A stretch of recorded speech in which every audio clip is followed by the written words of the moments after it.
আসসালামু আলাইকুম। আসেন একটা জিনিস দেখাই। ধরেন এটা হচ্ছে জাহান্নাম এবং এটা হচ্ছে জান্নাত, এবং আপনি এই সিচুয়েশনে আছেন। এখন আপনি হয়তো জান্নাতে যাওয়ার জন্য সওয়াবের কাজ শুরু করছেন, সওয়াবের কাজ করতেছেন করতেছেন করতেছেন।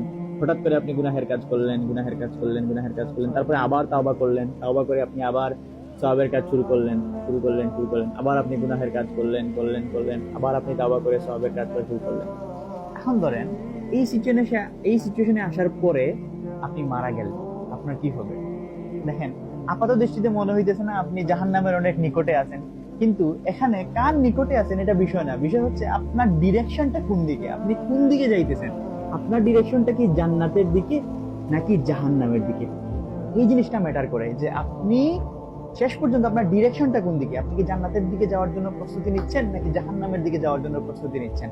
এখন এই জিনিসটা কেন দেখাইলাম, আমরা অনেকেই মনে করি যে আমরা হয়তো অনেক বেশি গুনাহের কাজ করে করে করে করে করে করে জাহান্নামের অনেক নিকটে চলে আসছি, এবং আমাদের মনে হয় ফেরার কোনো পথ নাই। কিন্তু আপনি যদি এই সিচুয়েশনে থাকার পরে তাওবা করেন এবং ফিরে আসেন, জাস্ট একটা ইউ টার্ন, আপনি যদি এই ইউ টার্নটা নেন এবং আপনার দিক যদি জাহান্নাম থেকে ফিরিয়ে জান্নাতের দিকে নিয়ে যাইতে পারেন, বুঝতেছেন কি হবে? তাইলে কখনোই এটা ভাবা যাবে না আপনি কোনটার নিকটবর্তী আছেন।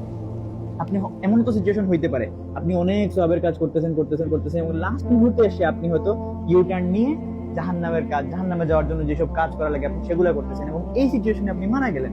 কি হবে তখন? আপনার ডিরেকশনটা কোন দিকে? জাহান্নামের দিকে। তাই যতক্ষণ আমাদের শ্বাস প্রশ্বাস বাকি আছে, বেঁচে আছি, উই হ্যাভ অপরচুনিটিস, আমাদের এই সুযোগটা আছে তাওবা করার, ক্ষমা চাওয়ার। আর আল্লাহ সুবহানাহু ওয়া তাআলা তো আমাদেরকে ক্ষমা করার জন্যই আছেন। তাই এই সুযোগটাকে কাজে লাগান, এখনই তওবা করেন, এখনই ফিরে আসেন আল্লাহ সুবহানাহু ওয়া তাআলার দিকে। আসসালামু আলাইকুম।